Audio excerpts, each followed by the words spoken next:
Hello viewers, Assalamu alaikum. Welcome to another new video in the Toshiba Studio driver series. In today's video, I will show you how to install the printer driver for the Toshiba Studio 3025 SE on your computer or laptop and how to download it. This video is going to be very important. So without further delay, let's start into the main content. Don't forget to subscribe to my channel for more important tech tutorial like this. For drivers of any model of Toshiba printers, visit our website www.softwareshopbg.com. So let's get started with the video.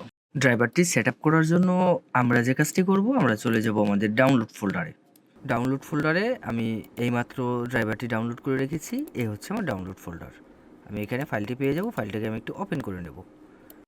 Open করার পরে ইন্টারফেসটা দেখতে ঠিক এরকম হবে। এখানে দুটি file একসাথে পেয়ে যাবেন। একটি পেয়ে যাবেন হচ্ছে আমাদের ড্রাইভার, আর একটি পেয়ে যাবেন হচ্ছে পাসওয়ার্ড। আপনারা পাসওয়ার্ডে ক্লিক করে আমাদের কাছ থেকে পাসওয়ার্ডটা নিয়ে নিতে পারবেন। ড্রাইভারে ক্লিক করে ড্রাইভারটা সেট আপ করে নিতে পারবেন। ড্রাইভার ফাইলে ক্লিক করব। ক্লিক করার পরে ইন্টারফেসটা ঠিক এরকম আসবে। এখান থেকে যে কাজটি করতে হবে, ড্রাইভারটা সেট আপ করে নিতে হবে। এবং এই ড্রাইভারটা আমি যখন সেট আপ করতে যাব তখন একটি পাসওয়ার্ড চাবে। তার জন্য এই পাসওয়ার্ড ফাইলে ক্লিক করে আপনারা পাসওয়ার্ডটা নিয়ে নেবেন। এবং সেকেন্ড স্টেপে আমি দেখাবো কোথা থেকে ডাউনলোড করবেন। তো এখানে ক্লিক করব। ক্লিক করার পর এই হচ্ছে আমার ড্রাইভারটা চলে আসবে সামনে। দেন ড্রাইভারে ক্লিক করব। ক্লিক করে এখানে পাসওয়ার্ডটা দিতে হবে। এখানে আমরা কিবোর্ডে যদি কোনো কিছু টাইপ করি এখানে কিন্তু দেখা যাচ্ছে। এই শো পাসওয়ার্ডটা যদি টিক মার্কটা যদি আমরা তুলে দিই তাহলে এখানে যা টাইপ করব কোনো কিছু দেখা যাবে না। পাসওয়ার্ডটা এখানে টাইপ করে চাইলে এখানে শো পাসওয়ার্ডে ক্লিক করে পাসওয়ার্ডটা দেখে নিতে পারবেন। আর যদি সঠিক থাকে দেন ওকেতে ক্লিক করব। ওকেতে ক্লিক করার পরে কিছুক্ষণ অপেক্ষা করতে হবে। কিছুক্ষণের মধ্যে ঠিক এরকম একটি অ্যালার্ট চলে আসবে আপনাদের সামনে। এখান থেকে যে কাজটা করব আমরা, এখানে অ্যালার্টটা আসার পর এখানে ইয়েসে ক্লিক করে দেব। পরবর্তী ইন্টারফেসে নিয়ে যাবে এবং পরবর্তী ইন্টারফেসে যাওয়ার জন্য কিছুক্ষণ অপেক্ষা করতে হবে। কিছুক্ষণের মধ্যে ঠিক এরকম একটি ইন্টারফেস চলে আসবে। এখান থেকে I agree to the terms of the licence agreement এখানে ক্লিক করে দেন নেক্সটে ক্লিক করব। এই ধাপে আমাদের মূল কাজটি শুরু। এখানে আসার পরে যে কাজটি করতে হবে, আপনার ফটোকপি মেশিনটি সরাসরি কম্পিউটারের সাথে কানেক্ট করে নেবেন। ইউএসবি কানেকশন করে নেবেন। অবশ্যই কম্পিউটারের সাথে কানেক্ট করতে হবে। এখানে কোনো প্রকার ইউএসবি হাব ব্যবহার করবেন না। তো আমি সাজেস্ট করব কম্পিউটারের পিছন দিক দিয়ে কানেক্ট করার জন্য। দেন কানেক্ট করার পরে এখানে রিকমান্ডেড নামে একটি অপশন পেয়ে যাবেন। এখানে প্রিন্টার ড্রাইভার রয়েছে, স্ক্যানার, ইউটিলিটি এবং ফ্যাক্স ড্রাইভ এবং কাস্টম ইনস্টল। তো আমি চাচ্ছি যে এখানে সবগুলো ড্রাইভার একসাথে সেট আপ করে নিতে। তার জন্য আমি রিকমান্ডেডে ক্লিক করব।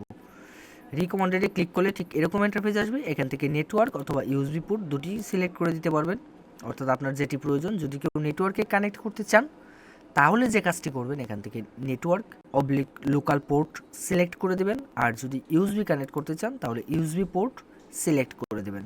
তো আমরা বেশিরভাগ ক্ষেত্রে ইউএসবি পোর্টই সিলেক্ট করে দিই, কারণ আমরা বেশিরভাগই ইউএসবি ব্যবহার করে থাকি। তো আমি এখান থেকে ইউএসবি পোর্টটা সিলেক্ট করে দেন ইনস্টলে ক্লিক করব। এখানে ক্লিক করার পরে ইন্টারফেসটা ঠিক এরকম আসবে। এখানে একটি সিলেক্ট প্রিন্টার পোর্ট চলে আসবে।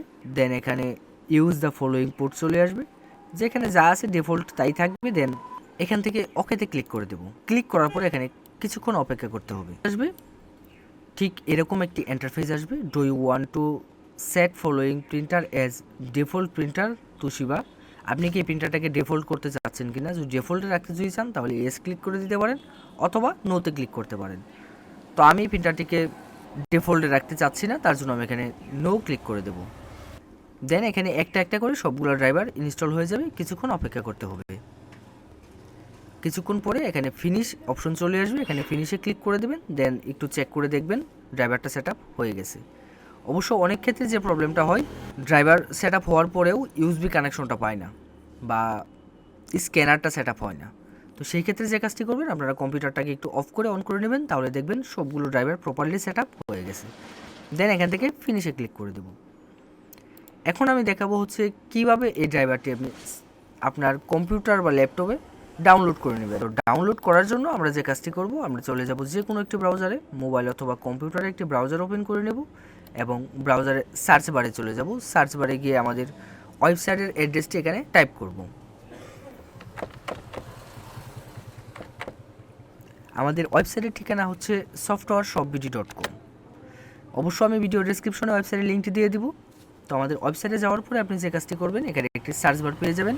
অথবা পুরো ওয়েবসাইটটা আপনি চাইলে ঘুরে দেখতে পারেন একবার। দেন এখানে সার্চ বারে ক্লিক করব। ক্লিক করে আমার যে মডেলের ড্রাইভারটি প্রয়োজন এখানে সেই মডেলটি সার্চ করব। এখানে সার্চ করার পরে এই অ্যাভেলেবেল মডেল সবগুলো মডেল এখানে চলে আসবে। এখান থেকে আপনার আমার যে কাঙ্ক্ষিত মডেলটি রয়েছে সেটি খুঁজে নেব। এই হচ্ছে আমার মডেলের ড্রাইভার। এখান থেকে রেড মোডে ক্লিক করব। ক্লিক করে এখান থেকে বিস্তারিত ইনফরমেশনগুলো দেখে নিতে পারবো। আর যারা মোবাইলে ভিজিট করবেন তারা একদম নিচে চলে যাবেন, নিচে সার্চ বার পেয়ে যাবেন, সেখানে গিয়ে সার্চ করবেন। দেন এখানে সকল ইনফরমেশন দেওয়া থাকবে, সবগুলো একটু একবার পড়ে দেখে নেবেন। দেন এখানে দুটি ডাউনলোডের জন্য লিঙ্ক পেয়ে যাবেন, ডাউনলোড হেয়ার এবং ডাউনলোড লিঙ্ক। যে কোনো একটি লিঙ্কে ক্লিক করব। ক্লিক করলে আমাদের পরবর্তী ধাপে নিয়ে যাবে এবং এখান থেকে গুগল ড্রাইভে চলে আসবে। দেন এখানে দুটি ফাইল একসাথে মাউস ড্র্যাগ করব, ড্র্যাগ করে সিলেক্ট করব, সিলেক্ট করে মাউসের রাইট বাটনে ক্লিক করব। রাইট বাটনে ক্লিক করে এখান থেকে ডাউনলোড অপশন সিলেক্ট করে দেব। কিছুক্ষণ অপেক্ষা করতে হবে, কিছুক্ষণের মধ্যে ডাউনলোড হয়ে যাবে। আপনার কম্পিউটার অথবা ফটোকপি মেশিন সংক্রান্ত যে কোনো সমস্যার জন্য যোগাযোগ করতে পারেন আমাদের ওয়েবসাইটে দেওয়া নম্বরে, এবং যে কোনো মডেলের ড্রাইভারের জন্য অবশ্যই ভিজিট করতে ভুলবেন না আমাদের ওয়েবসাইটটি। ধন্যবাদ সাথে থাকার জন্য। এরকম টেক টিউটোরিয়ালের জন্য আমাদের চ্যানেলটি অবশ্যই সাবস্ক্রাইব করে রাখতে ভুলবেন না।